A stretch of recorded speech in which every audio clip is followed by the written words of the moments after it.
Thank you. Thank you. Wow. Wow, thank you. Thank you. Thanks for tuning in. You know, we have an absolutely wonderful show this evening. We have actually entrepreneur Larry Mitchell on the show. Give him a big hand. Larry Mitchell, Grammy winner. And the reason why I'm personally so excited to have Larry on the show, many of you know that he's an amazing Grammy winner and a songwriter. And music is a lot like business. I deal with a lot of first-time entrepreneurs, and there's a lot of lessons we can learn from music that really help us in our business life. You know, for instance, you've probably heard the term play till your fingers bleed. You know, a lot of times in business, we have to go forward and keep playing in the game, even enduring great pain and discomfort. The show must go on, right?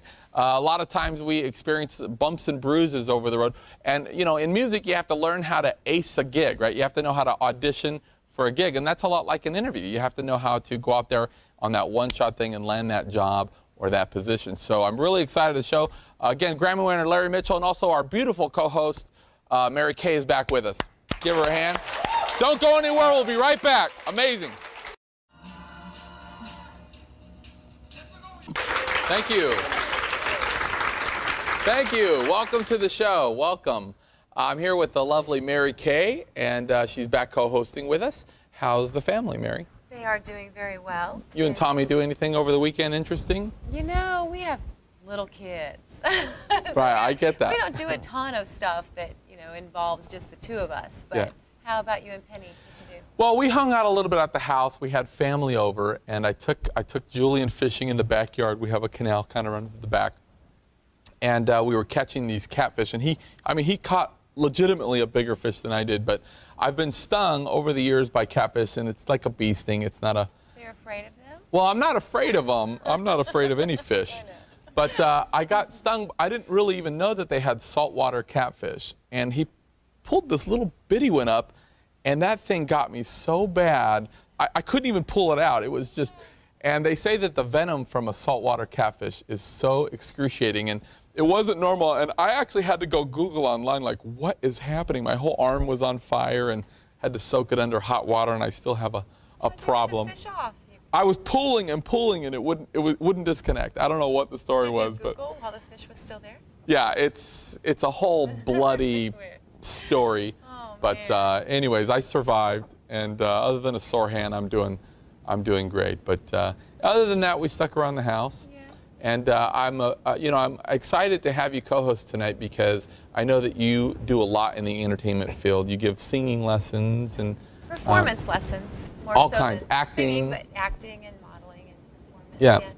And as you know, I'm a big music enthusiast. I know that your husband Tommy does a lot in music, and we talked about in my other life I would have been Bono. Yeah, in my dream, I'm just rock star, and I missed my calling. I don't think I was probably good enough, but tonight on the show we do have somebody that's good enough, and our guest tonight, Larry Mitchell. He's an amazing guy. I actually got to hear him play the other night, and it was actually phenomenal. So let's give a warm welcome to our guest, Larry Mitchell.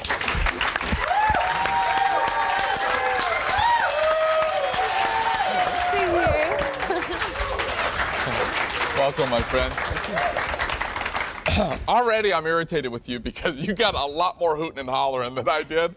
I guess if you win a Grammy, that they automatically just throw out that kind of reward. I think it's the hat. That's my next check is win a Grammy, buy a cowboy hat. Yes. Because I need that kind of a welcome. But how are you, my friend? I'm good. Good to see you. I'm good. I'm happy to be here. Well, look, I know we haven't known each other very long. A lot of people were saying, hey, I was already saying Lair earlier. I don't know if you caught that, but I was like, hey, Lair. Like we've known each other forever, but we've been getting to know each other.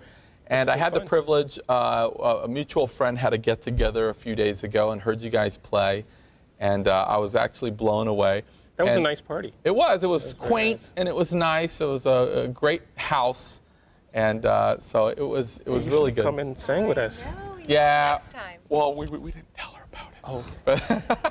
Yes, you did. I just didn't come. That's true. I know. But we all have kids, and so getting a sitter is tougher than it seems. But anyways, we really enjoyed it. We're dying to have you on the show, and we appreciate you clearing up your schedule from out there playing to stop by with us. Sure. So now, those are the viewers that don't know us in this area or that don't know you. Where are you from? I was born in Brooklyn and raised in Brooklyn, Queens, Manhattan. And my family is from Alabama. And so that's how I'm here, back here now. Yep. So my mother's generation moved in the 60s to New York and then started moving, and had my generation and started moving back in the 90s and the 2000s. And my generation started moving back to help take care of our family. Well, family's important. I'm from the Los Angeles area. My mother moved to the Midwest, and my family started migrating there. And so eventually, met your mom. Yeah, you did meet her briefly. Woman. And we actually moved to the Midwest. But people would say, like, what are you doing in the Midwest? Or I'm sure you get that now, like, why are you in Alabama? But hey, family's family. Anywhere. That's I mean, every place has its charm. Well, and I think, too, it used to be, in the entertainment field, it's probably LA, New York, that's where you got to be. But a lot of things have helped in technology-wise that you don't have to have the big, giant studios anymore, the big fixed overhead. You can be pretty mobile and get what you need done. I do sessions with people in Alabama, but it's through the internet and stuff. Yeah. And we were talking a little bit earlier. I produce and engineer, and I work for different people.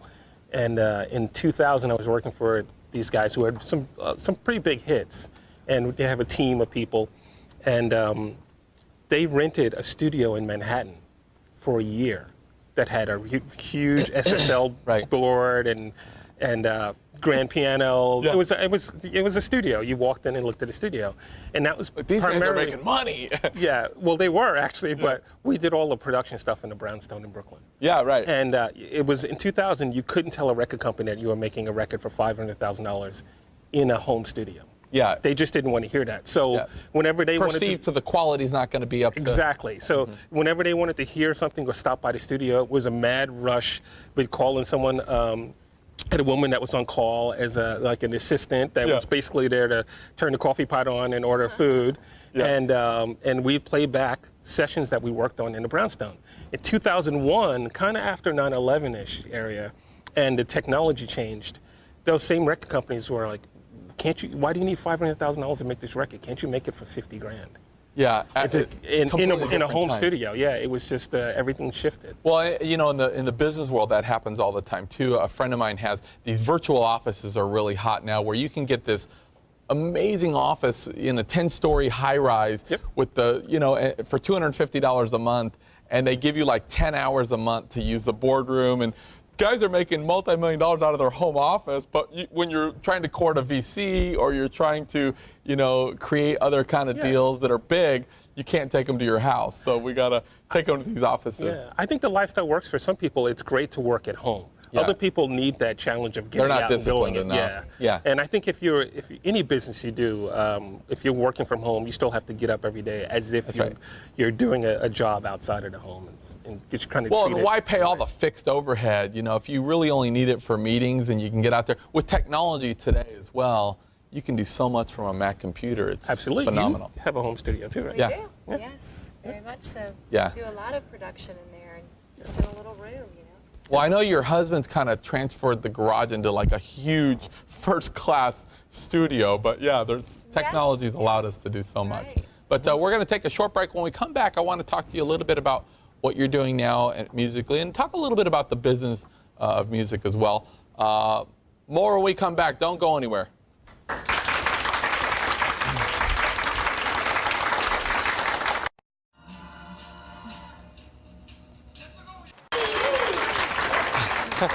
I need to have you come more often because the crowd tonight, knowing that you were here, they're alive. Sometimes this late hour, I actually throw pencils to try to wake people up. I just think you need a cowboy hat. A cowboy hat. Be prepared. My next episode, I will pull out whatever it takes, my man.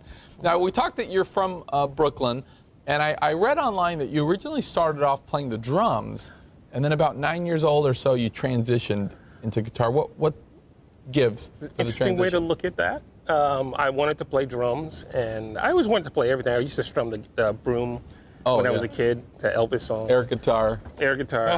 But I wanted a drum set. I had a toy drum set earlier, and I lived in a third-story apartment in Brooklyn, and I was playing the drum kit. My mom wanted to watch TV. Now, my mom is very supportive. I mean, she's always told me you can do anything you want to do as long as you do it.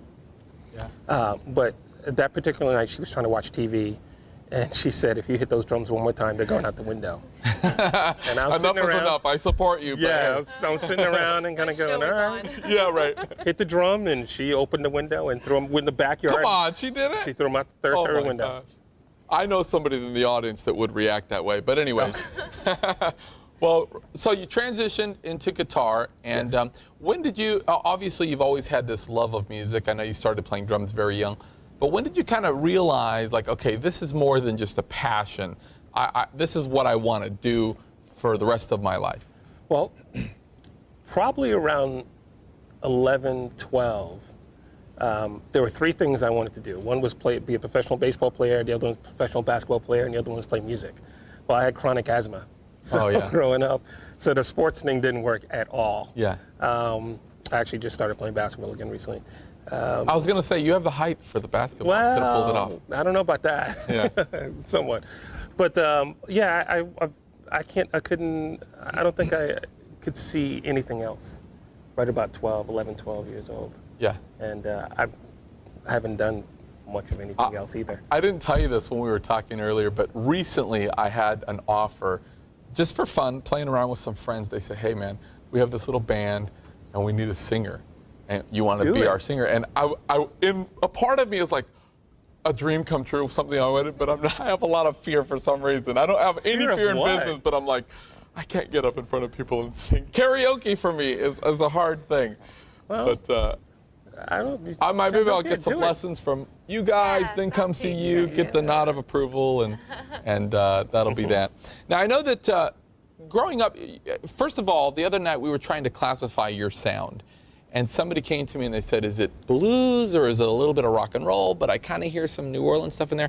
How would you quantify, or how would you describe your guys' sound? Because it's very unique. Okay. It's instrumental, guitar instrumental. I somehow have started saying that it's guitar instrumental with the elements of funk. It's rock and a little bit of lust. A little bit of you can hear that little couple of sprinkles of some lust in there. A little bit of lust. And who were some of your inspirations growing up in the music? You know, growing up in Brooklyn and listening to my mom listened to country music and R&B and soul music. And then my cousins all listened to whatever the current R&B and funk and stuff like that. And I hung out with people that listened to rock. So I like all kinds of music. I listen to Sting, I listen to Keith Urban, Brad Paisley. Morrissey? Morrissey. That's a personal thing. Keep going. Sorry. We have to talk about New York then. Peter Gabriel. I like modern music. I like Mozart. So I like music. You know, and I played a lot. I've toured with Tracy Chapman. I toured with Billy Squier. So right after each other too, completely opposite.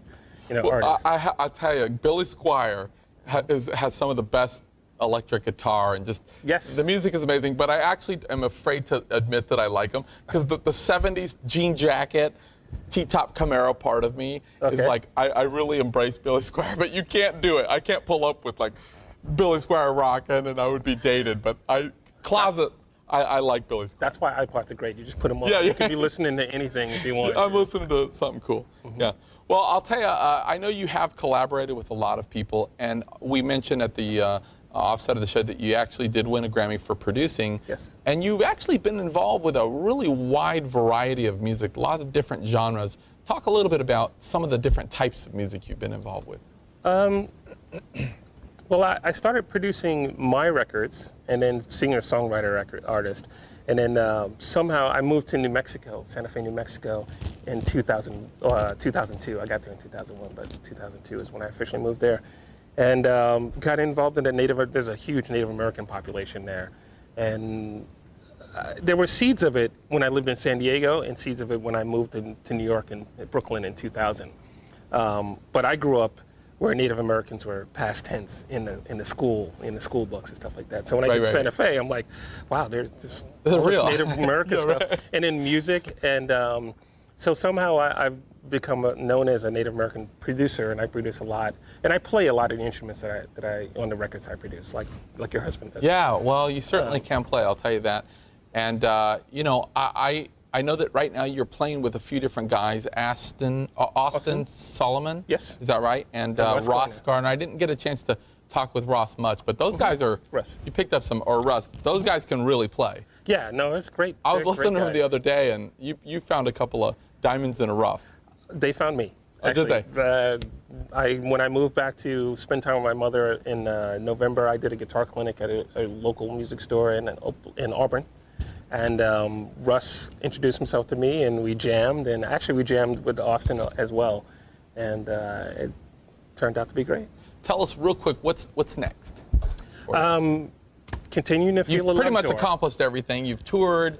You've gotten the Grammy on the mantle. I don't know if you keep it on the mantle. You've On my piano. on your piano. Yeah. And so you just continue. I know it's not about the money for you. You really love music, and you're out there. This is what I do. That's what you do. I interviewed Dr. John recently, and he's up 70s, I think. And he said, I'll die on stage. I mean, he just loves it, you know? You know, Les Paul was playing in his 90s, a weekly gig. If I make it to 90 and I have a weekly gig, I'd be very happy. Well, I'll tell you what, we're going to take a quick break, and when we come back, we're going to hear you play, my man. I hear you got a great song in store for us. You along with Austin Solomon and Russ Gardner. I'm going to get those names down. I think they're going to be huge. But more when we come back with Larry in a minute. You're going to want to hear this.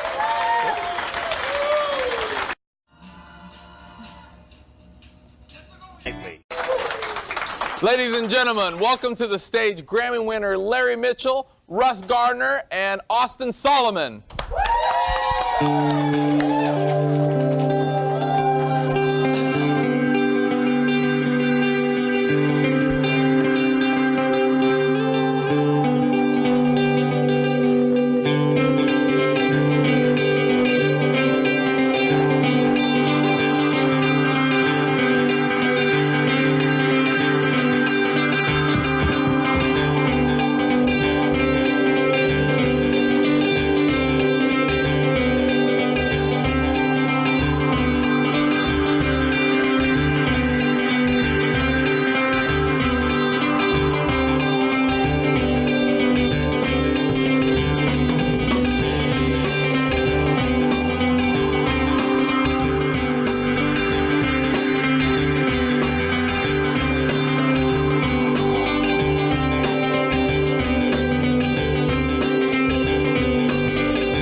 Nice job, nice job. Fantastic, great job. All right, well, thank you very much, guys. Woo, they got me playing. That's our show tonight. Don't forget to get involved in your local community. Be forgiving of others. Good night, everybody.